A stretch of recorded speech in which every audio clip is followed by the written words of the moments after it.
Fabien Fleury a été condamné à 2 ans de prison dont un ferme pour avoir fourni des drogues de synthèse lors de soirées chemsex chez lui.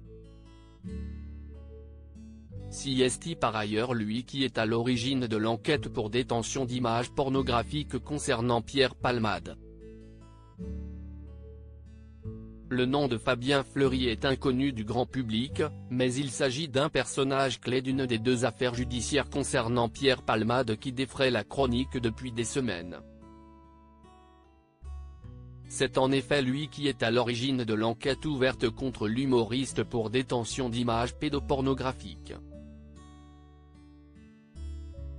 Comme le révèle Le Parisien ce samedi 18 mars, ce trentenaire a appelé les médias puis les enquêteurs de la brigade de protection des mineurs en déclarant qu'il disposait de vidéos où on verrait Pierre Palmade visionner des images à caractère pédopornographique.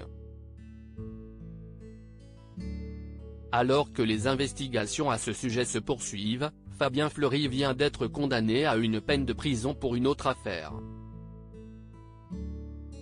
CST après son interpellation qu'il a lancé ses accusations contre Pierre Palmade dans la soirée de ce vendredi 17 mars, Fabien Fleury a été condamné à 2 ans de prison, dont 1 avec sursis, par le tribunal correctionnel de Paris pour avoir fourni des drogues de synthèse lors d'orgies homosexuelles qu'il organisait chez lui à Paris entre janvier 2022 à janvier 2023.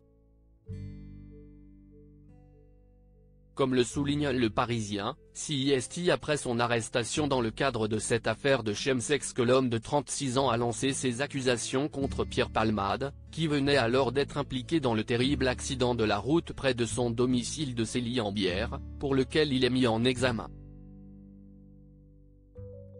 Près de 200 000 € en 2 ans déjà condamné à 2 reprises pour escroquerie, Fabien Fleury organisait des soirées chemsex dans son appartement du boulevard Rochechouart à Paris tous les week-ends jusqu'à ce que les policiers, alertés par des voisins excédés, y mettent un terme en janvier.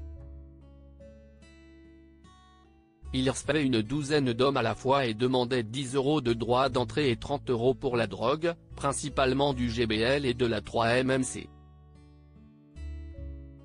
Les enquêteurs ont découvert qu'en 2 ans, il aurait ainsi encaissé 194 000 €.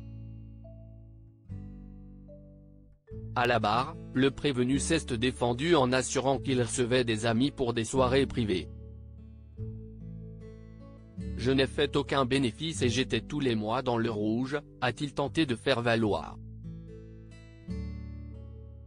Un autre trentenaire, déjà sous le coup d'un sursis pour trafic, qui était rémunéré pour accueillir les participants, distribuer la drogue et faire le ménage, écope pour sa part de 13 mois de prison ferme. À lire aussi affaire Pierre Palmade, nouvelle avancée dans l'enquête pour détention de vidéos pédopornographiques, les ordinateurs de l'humoriste ont parlé.